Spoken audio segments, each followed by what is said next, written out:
Let's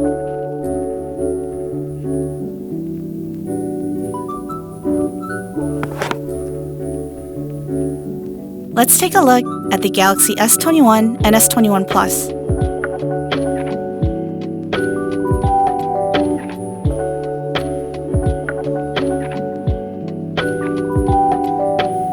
The first thing you'll notice is the incredible AMOLED display.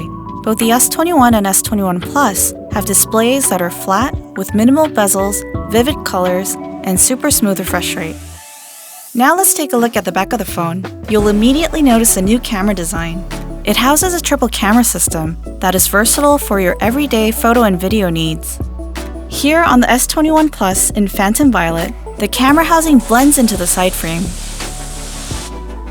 The S21 is, of course, smaller than the S21 Plus, but both give you a large display experience in a compact form factor. And they have a haze finish, which means less fingerprints. Here is the whole new range of exciting colors on the S21 and the S21 Plus.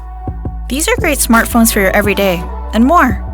This was a first up-close look at the Galaxy S21 and S21 Plus.